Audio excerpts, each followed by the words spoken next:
This is Pekichi from Google Research. I'll be presenting an automatic approach for instructional video creation given a Markdown formatted tutorial document. Last year at WIST, we introduced a method that converts a web page into a short video that presents key messages of the page. Our output videos maintain the proper assets and visual design extracted from the source web page.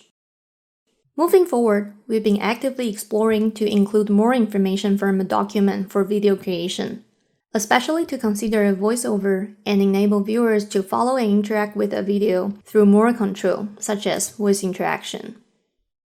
One specific domain we're looking to is online tutorials. During the pandemics, you'll likely have experiences to look for tutorials, such as to repair something or to cook a nice meal. Often you may see a web tutorial like this example that describes a step-by-step procedure. Each step may include a step image or a video clip with text instructions that describe the task from high-level to detailed tips. Many platforms support community-based efforts for contributors to compose a tutorial. Such platforms like WikiHow, iFixit, or Instructables commonly follow the Markdown language format for collaborative editing, similar to GitHub and Wikipedia. However, to reach out to a wider audience, whether for viewers who prefer to follow a video or have limited literacy skills to consume the text-based instructions, it requires a significant amount of work for contributors to create a video. In this work, we introduce an automatic pipeline that extracts information from a tutorial and converts it into a video, with a goal in mind for task following. We select text instructions from a document and use text-to-speech to synthesize the voiceover, align with the step images or videos with text titles. Here we will show an example output video from our system. Please observe how the text-to-speech voiceover matches the visuals. Follow this tutorial to learn how to tie a bandana like a headband. First, use a square bandana to form an even headband. Then, lay the bandana flat and smooth out any wrinkles. Next, bring the bottom corner to meet the top corner to form a triangle. Make sure that all of the edges of the bandana line up when you fold it. Fold the long end of the triangle to make a long strip. Take the bottom of the triangle and fold it to form a strip about 2 to 3 inches wide. Then fold the strip over and over towards the point of the triangle until the fabric forms one strip.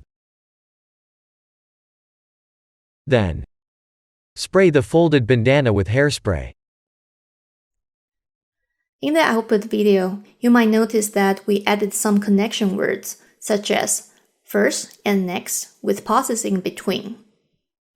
You might also notice how the voiceover helps focus on the visuals in a video, such as lay the bandana flat, as well as describing the details, such as 2 to 3 inches wide. This experience can be quite different from reading a document, where our eyes navigate between elements. This can also be different from using a conventional screen reader to follow the content linearly without verbal cues of the document structure and pauses. To help viewers follow the instructional content, we provided a user interface that presents the video with a step-based timeline. Users can navigate using voice commands, such as go back to step 2, or ask a question, such as how do I turn it into a strip, where the system will jump to a specific point in the video.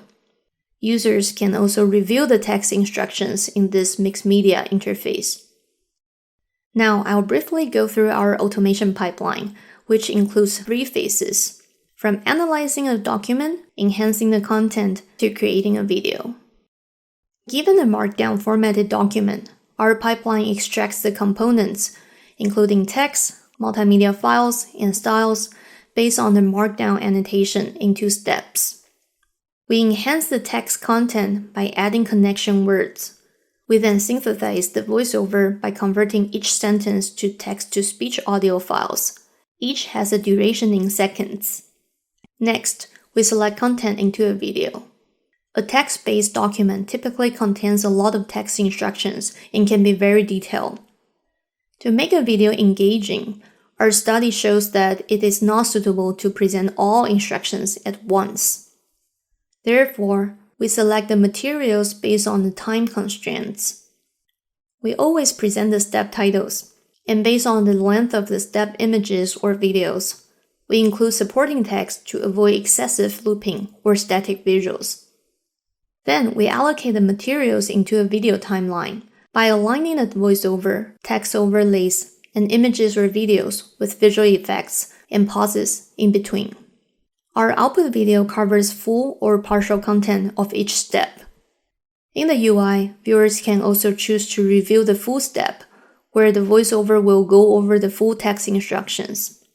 Since the entire voiceover can be much longer than the source step images or videos, constant video looping might not always be the best choice. To make the visuals more engaging, we use computer vision techniques to identify regions of interest. We adjusted camera motion to a loop video. The automatic editing decisions can be visualized to a human editor for reviewing the details, including how each sentence is included or excluded in the video, the loop times of a step video, and the duration of each element. We ran our pipeline to generate videos of 40 tutorials. Here shows a selection of the results. We would like to make a note that the content from WikiHow is shared with permission from WikiHow for this project. We conducted 3 user studies to understand how viewers follow the instructional videos we created.